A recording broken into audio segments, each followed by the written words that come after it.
Hello everybody, Father Rich here with the vinyl finds. I believe this is 181. And I bought these records from 3 different places. I'll go into that as I go. Got a Rolling Stones record over there. I'm thinking of doing my 10 favorite Rolling Stones albums video. I don't know who would be interested in that. I mean,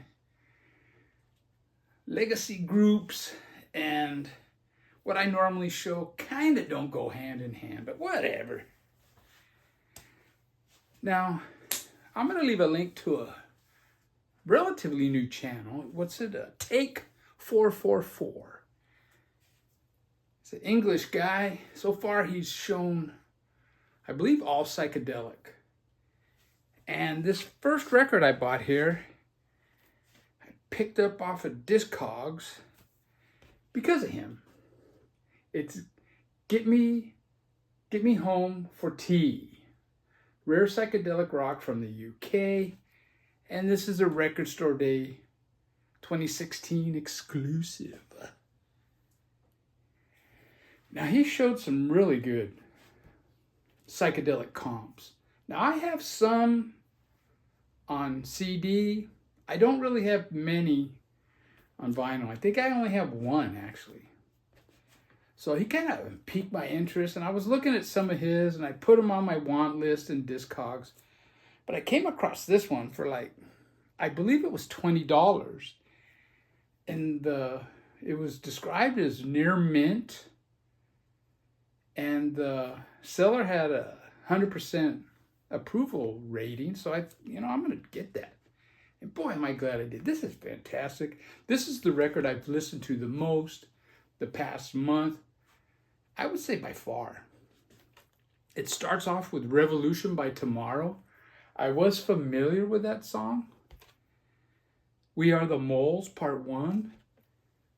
I have that on one of those CDs that I have. And I might even have that song Revolution on a CD. Then you got the Idle Race, which is a little kind of Baroque poppy, I guess you would say.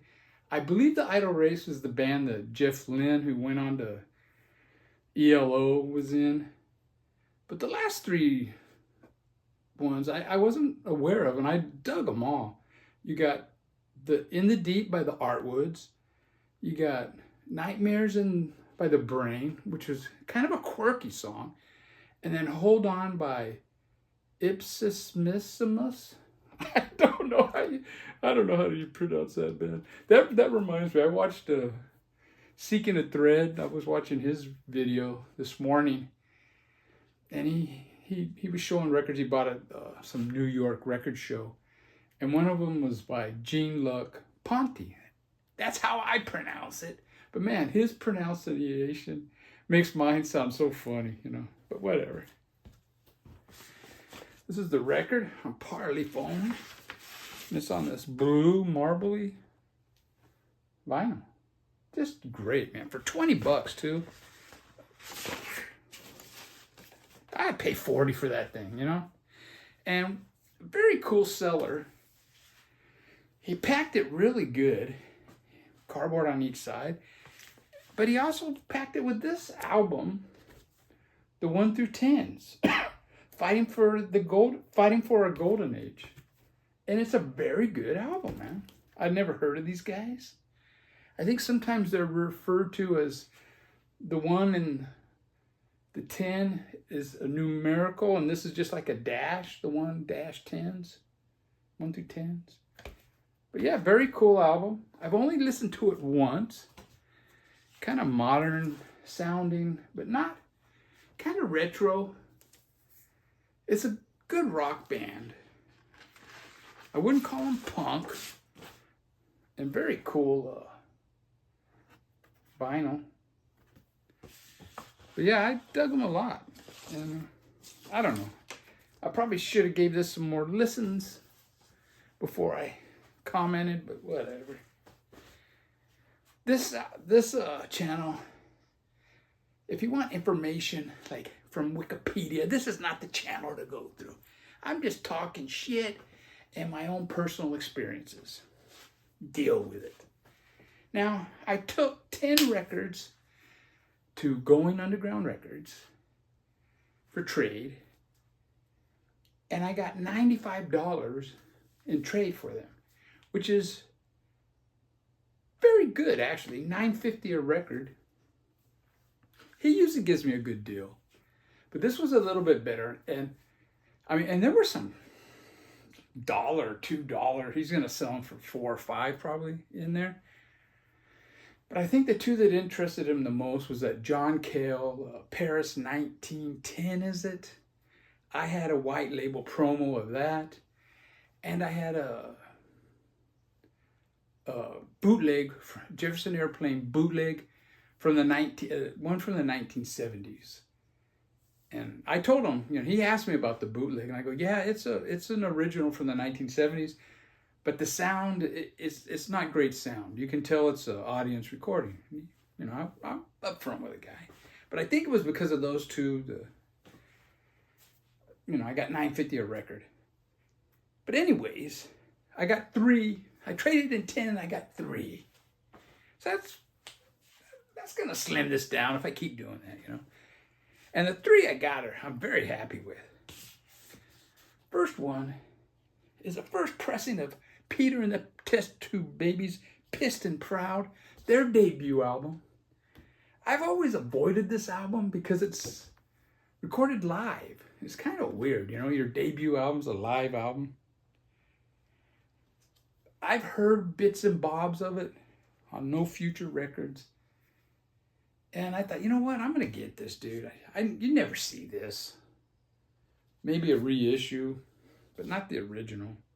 And this is really good, dude. Starts out with Moped Lads. And then one of their best songs, Banned from the Pubs. And it just goes on from there, man. Really good album. That's what the labels look like. And of course, it's on black vinyl. Fantastic. And this next one is an album that I had, but it's one of those albums, I think I must have lost a box of records in my different moves. Because I have a couple of Foreskins that are no longer around. Some T-Rex albums that are no longer around. A couple of Gary Newman records. One was that live one that's like 3 records in a box set that I want to replace. And this is also one that's missing. Crass, Penis, Envy. I believe their second album. Now, I knew when I bought, I didn't really pay attention when I bought this. But when I got it home, I noticed it's a Japanese pressing because all the writing's in Japanese. It does not have the obi. And I'm not sure, but maybe they were also a gatefold version of this. I don't know. But anyways, it's one that I wanted. It's a fantastic, it's in great shape, in other words. And this was the one, I got to get this, man. I've been looking for this album, one in good shape for a long time. And it's a fantastic album. I remember I had when I lived in Downey by myself, I would play the records, and the ones I was playing, they would be like on the floor, leaning up against a cabinet. And one time, this was the one in front, and I wouldn't say she's a girlfriend, but brought some girl over, young woman over, and she goes, "Oh, that's an interesting album cover." And that's what the labels look like. Crass Records. Fantastic, man. And the third one I got is a bootleg. And it's Sam Hain. And I know that's not how you pronounce that, but that's how it's spelled. I think it's Sean. Last Gasp on Earth. Pretty cool. I saw this and I thought, you know what? I'm going to give it a try, man. And I must say, it's kind of hit and miss. It's not bad. I took some notes on this one. Okay, the first 5 songs are recorded live in San Diego, 1985. And I think it's the first 3 songs, is it? The first 2 songs sound really good. Better than any of my live Misfits bootlegs, or even that official one, you know? The 3rd song, you can't really hear the guitars. And I think the 4th song too. The 5th song, the guitars come back. So out of the first 5 songs, 3 of them are good and 2 of them, eh. And then you got the next couple of songs are recorded live in Kentucky, 1985 again.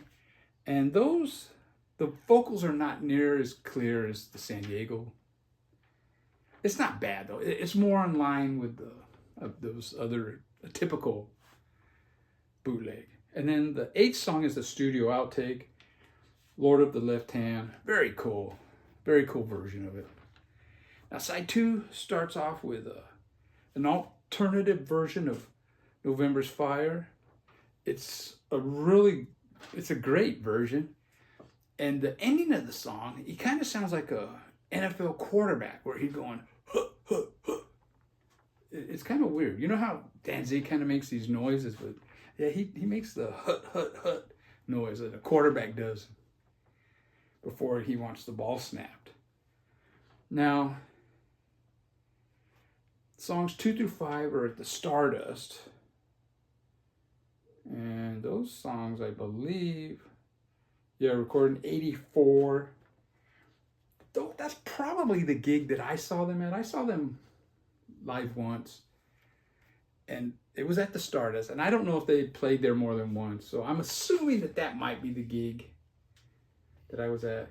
And the sound quality of that is so-so. It's not, they sounded great live, so it's not a representation of what they actually sounded like.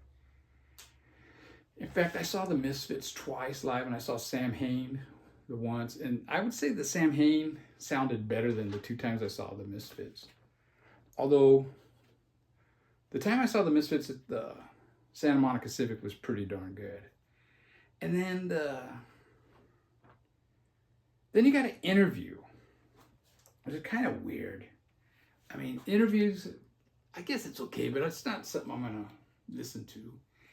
But in the middle of the interview, they play a Black Dream, which is the first version of that song. It is not the version that they put on the album, which is pretty cool. But anyways, well worth, the trade-in. I mean, those first 2 are fantastic. And this is on yellow vinyl. Pretty cool labels, Sam Hain, and then you got Danzig singing live. So the last place I got some records from was Bomp Records. I haven't gotten anything from them in a long time. They had a sale going on, and this is my receipt from there. And I picked up 4. The first one is Charge. Oh, there's something in here.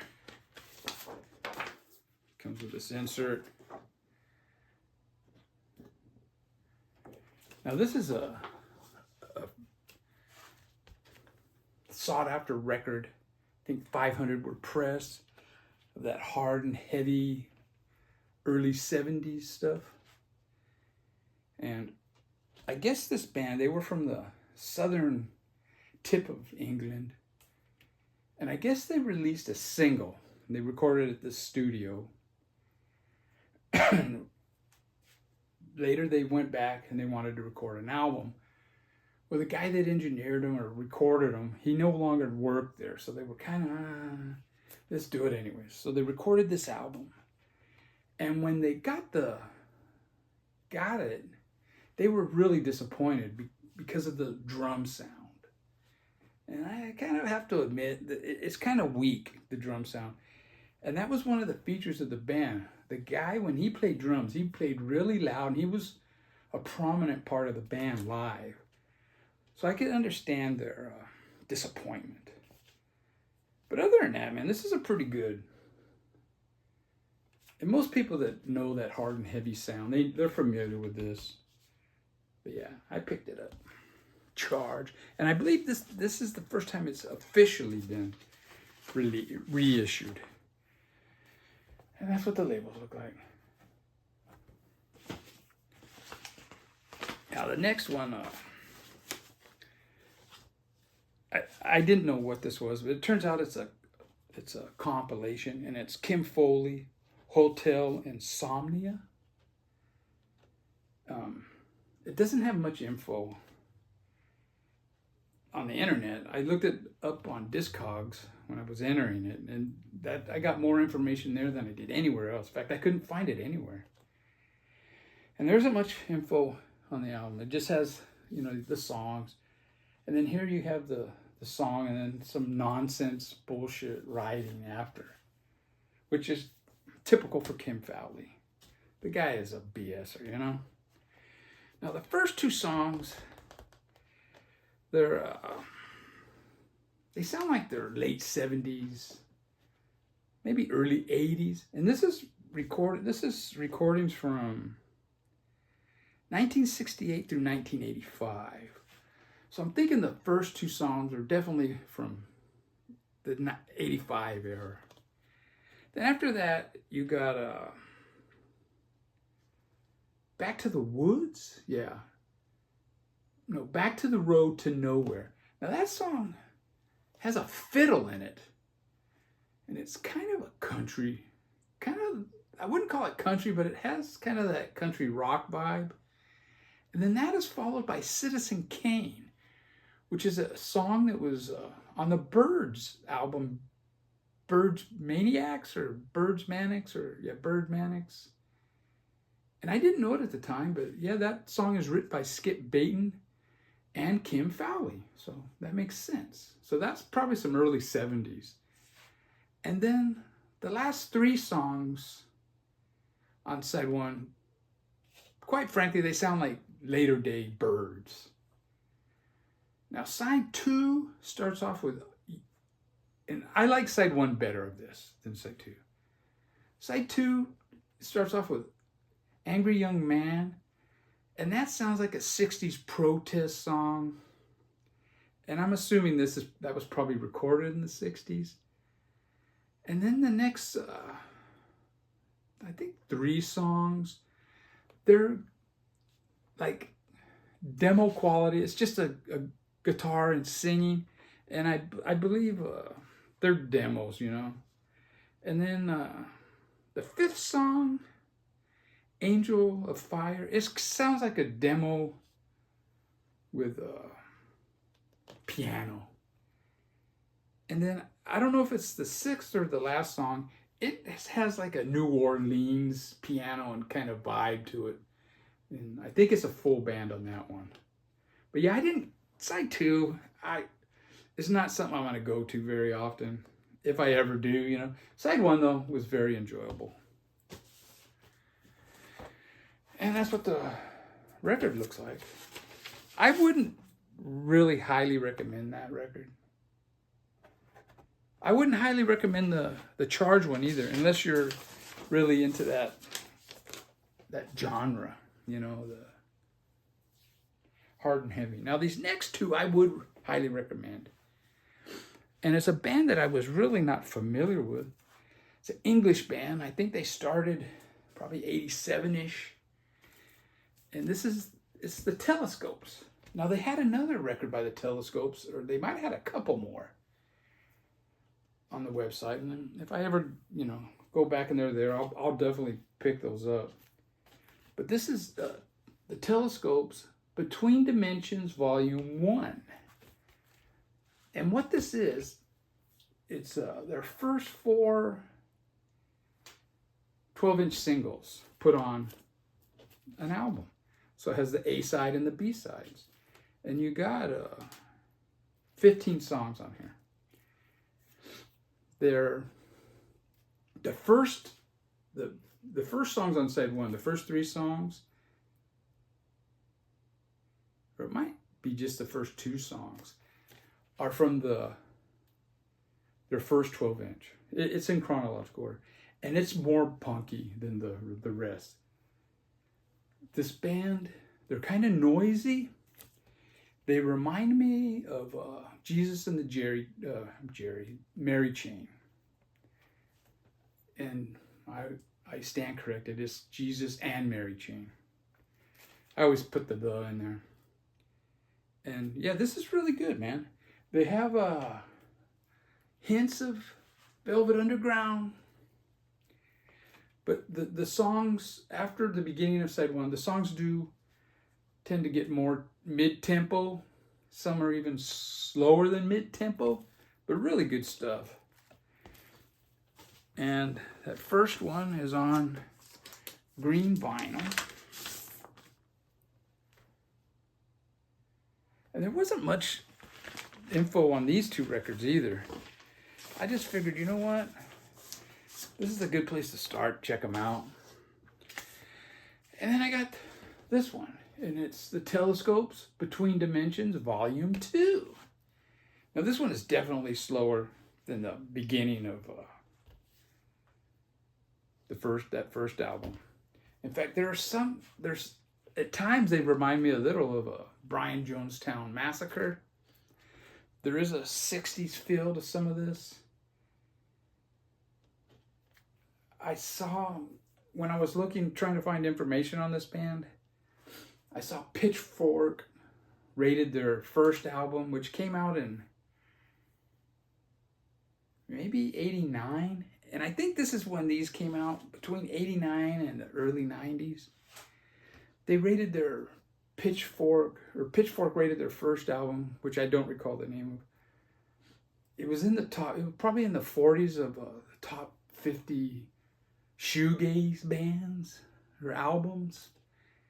I don't know what. It seems like anything with noise and distortion, they throw into shoegaze now, you know? I mean, I've even heard Jesus and Mary Chain called a shoegaze band. I mean, get out of here. When they first came out, man, they were 100% punk. They were noisy as heck. But anyways, yeah, I kind of like side 1 the best. But all 4 sides of all these are worth checking out. But if you're only going to check out one, get the volume 1. And go from there. Unless you don't like faster music, maybe volume 2 will do you better, you know. But very cool. And that's it, man. It's more records. I think my last Final Finds was maybe a month ago. Maybe 5 weeks ago. That's a lot more records than I've been typically buying within a month. That's for sure. Anyways, take care, everybody. Oh, yeah. What is it? Hackney Diamonds? My mom once told me, if you don't have nothing nice to say, don't say anything at all. Take care, everybody.